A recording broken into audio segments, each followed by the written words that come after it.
Hi, we're in the container trial in early November, and obviously we've had some cold weather. A lot of the plants in this trial are looking poor and have been affected and killed by frost.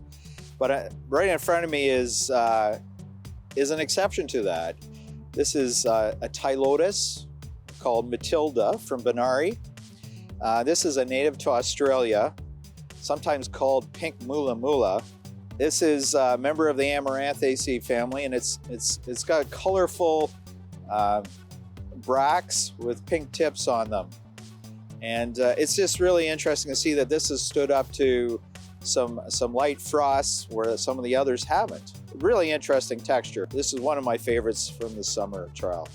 This plant did really well in containers, not so great in our landscape beds. Could be something to do with heaviness of the soil at the Milton trial site. I don't know, but it's a really quite attractive plant.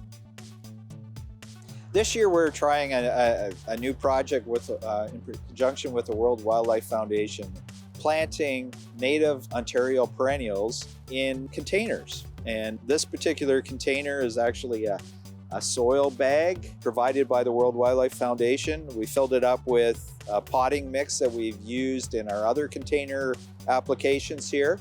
And in most of these situations, we put 3 plants into the bag.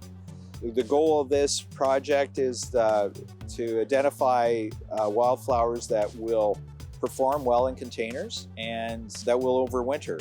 And with the hopes that people who maybe they only have room for some of these containers on their balcony could actually introduce wildflowers to their plant collection on their balcony, and maybe in downtown Toronto, for example.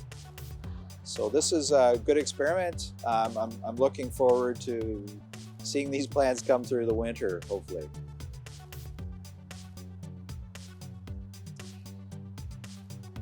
In addition to annuals and containers, this year we've been looking at some of our perennials in containers. Some of the perennials we've noticed have a really great long season bloom habit and perform like annuals. They have that long bloom period. So in front of me is a Gaillardia that's is still blooming strong. This particular selection has great colors that you can imagine in a container on your front porch. We're going to try overwintering these in containers as well, see how well they withstand the freezing and thawing of the winter. And hopefully they will come back next spring.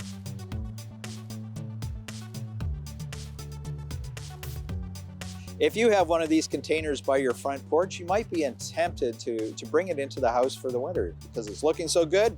Yeah, of course, it would look good inside the house.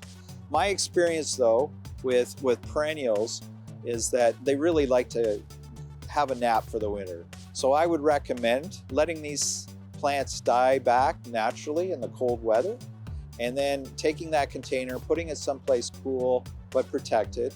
The chances of this coming through the winter are much better if you have a situation where the temperatures don't fluctuate dramatically from day to day. So give that a try.